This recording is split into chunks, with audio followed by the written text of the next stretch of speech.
Presque de l'info, c'est la revue de Presque de Nicolas Canteloup.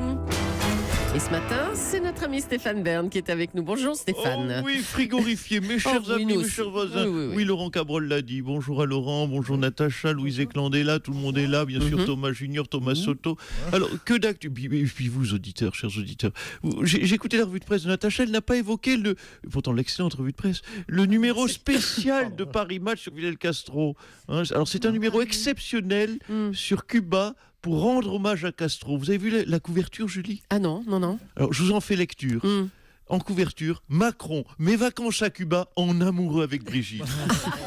Oh, il est fort, le bout. Il est partout. Il fait toutes les couves. C'est la 6e couverture de Macron en un mois. Je crois que vraiment, Paris Match a choisi son camp. Et au Paris Match, vous avez de la chance que François Hollande n'ait aucune chance. Sinon, Arnaud Lagardère serait rasé à la Libération. Oui, bon, passons au titre, Stéphane. On vous entendu, Julie. Alors, défaite d'Alain Juppé. Le glaçon a pris une douche froide. Oui, voilà, bon, c'est pas oui. bien, on enchaîne. Oui, non, Bon, bah oui. oui, c'était bon. Ça fait un titre, bon. ça. Allez, à la Oui, poubelle. d'accord. Allez. Tension extrême à l'Élysée. Hier avait lieu, nous l'avons évoqué avec Jean-Pierre, le déjeuner d'explication entre Valls et Hollande. Alors, j'ai le verbatim.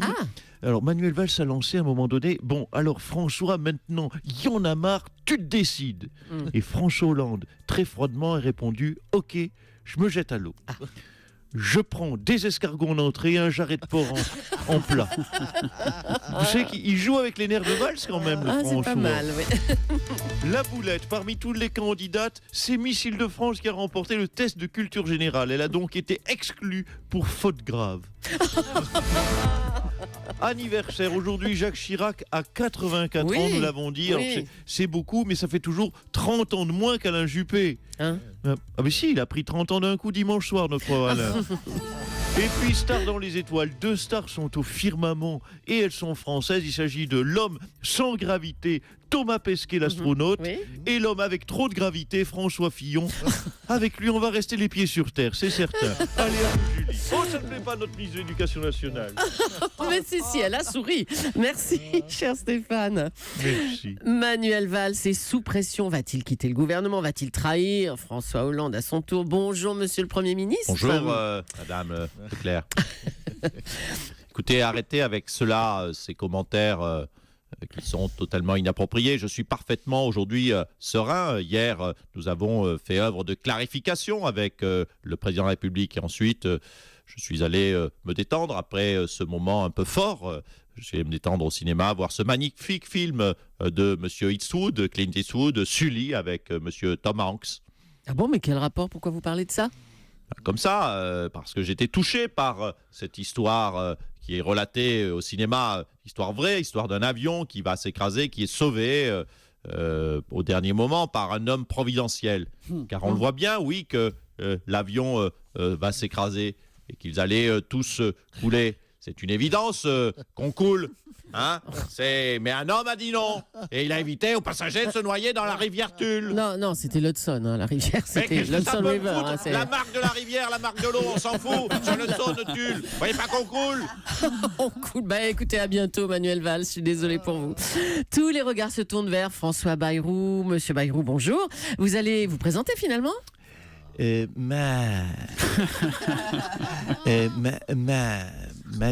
Madame Julie, allez, dites-le. Non, ma Dacia est mal garée. Malheureusement, je ne peux pas rester. Ah je suis désolée, tant pis alors. Au revoir, monsieur Bayrou. Au revoir. C'est la confusion à gauche. C'était court. Ah non, mais c'était efficace et drôle. Revenez quand vous voulez. C'est la confusion à gauche. François Hollande, on va vous accueillir tout de suite pour en parler. Bonjour. Oui, bonjour. Vous pouvez le refaire, ça c'est trop drôle. Donc, je vous dirai au revoir tout à l'heure. D'accord. Un grand artiste fait jamais 2 fois le même tour. Pardon. Cette fin de quinquennat est cauchemardesque, franchement. Écoutez, j'avoue que autant, Monsieur Soto l'a observé, mais j'ai pas le nuit comment, autant mon début de quinquennat avait été un franc échec, autant la fin est pire. Alors, bien sûr, j'entends l'impatience, bien sûr que je suis à l'écoute des Français. J'entends cette impatience de compatriotes qui me disent « Mais quand allez-vous vous présenter, car nous voulons revivre ce bonheur encore 5 ans. Mais je suis obligé de leur dire que je n'ai pas encore pris de décision, comme l'a dit très bien Jean-Christophe Cambadélis. D'ailleurs, politiquement, depuis 5 ans, je n'ai pas encore pris de décision. Donc pourquoi, c'est vrai, aujourd'hui, en serait-il autrement, malgré l'insistance de Jean-Pierre Cabin? Et pendant ce temps-là, Manuel Valls piaffe d'impatience, vous l'avez remarqué. Écoutez, après la victoire de François Fillon, je le comprends. Manuel Valls, c'est un François Fillon de gauche, disons-le, chiant, sec, tout tendu. Alors, si c'est ce que veulent les Français, bien. Alors, bon, la primaire de droite a été un succès. Comment va se passer la primaire de gauche? Il faudra payer 2 € aussi, comme à droite? Non, non, pas 2 €. Il faudra payer un petit peu plus. Ah bon? Alors, très exactement, nous avons fixé la somme. D'ailleurs, nous en avons parlé hier avec Manuel Valls. Nous avons fixé la somme très exactement à 11 150 et 2 €. Non, 1150 et... Non, c'est-à-dire 1152 € pour voter. Voilà, 1152 € ou 1152 €, c'est le même chiffre. Oui, donc... car je suis un grand gestionnaire. Donc plus 2, ça fait 1152 € pour voter. 115152 pour les auditeurs les plus cons qui peuvent nous écouter, mais ils sont rares. Non, mais franchement, vous vous rendez compte? Oui, c'est une étude très claire. Les Français, pourquoi ce chiffre? Même Paul dit, monsieur Soto, avec Claude, je s'en fout.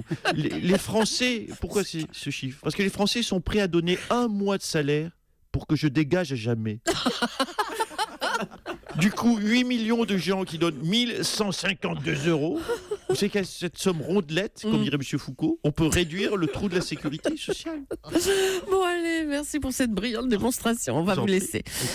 François Fillon planche sur son futur hypothétique gouvernement et bien sûr, beaucoup souhaitent la place de Premier ministre. Et parmi eux, Bruno Le Maire. Ah bah tiens, le voilà, Foucault.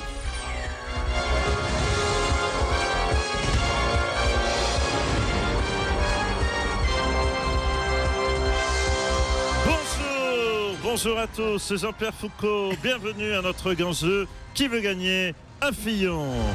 Et aujourd'hui, c'est Bruno Le Maire, que nous recevons. Bonjour Bruno. Bonjour Monsieur Foucault, merci de me recevoir. Car oui, plus que tout au monde, je veux gagner aujourd'hui le cœur de François Fillon et finir à Matignon. Car le renouveau, c'est Matignon. Oui, vous êtes un spécialiste des rimes, je le vois. Eh bien, passons, si vous le bien, mon cher Bruno, à la question. Voici la question. François Fillon devrait-vous choisir comme Premier ministre parce qu'il ne connaît personne d'autre de connu? Réponse A. Parce que si ce n'est pas vous, c'est NKM et c'est pire. Réponse B. Parce qu'il a pitié de vous. Réponse C. Parce que sinon, vous dévoilerez sa sextape avec Monseigneur Barbarin. Réponse D. Non, mais arrêtez. Sans hésiter, je choisis le O. Hein? La réponse O, mais il n'y a pas de réponse O. C'est A. C'est ce que je dis, la réponse O. Non, écoutez, il y a un malentendu, mon cher Bruno. Non, c'est A comme ananas. C'est ça, ononos. Bon, d'accord. Bon, disons alors, la première réponse, c'est ça. C'est slow. Vous êtes sûr? Vous êtes sûr que vous ne voulez pas appeler, mon cher Bruno, un ami ou peut-être un membre de votre famille? Non, je n'appellerai pas d'amis. Car, Monsieur Foucault, je n'ai pas d'amis. Le savez-vous peut-être, Monsieur Foucault? Oui, bon, écoute, merci, mon cher Bruno. Donc, selon vous, François Fillon devrait vous choisir car il ne connaît personne d'autre de connu. Vérifions la réponse. Attention. Et non! Oh là là là là là! Bruno, on est triste pour vous. Il y avait un piège. Et oui, François Fillon ne devrait pas vous choisir du tout car vous avez pris une branlée à 2,4%. Aucune réponse n'était bonne, mais ce n'est pas grave, c'était un piège. Alors, ne pleurez pas, moussez-vous. Quant à nous, on se retrouve très bientôt pour un nouvel épisode de Qui veut gagner des Fillons. Merci, bravo Nicolas Canteloup, qu'on retrouvera demain en direct à 8h40 pour la revue de presse.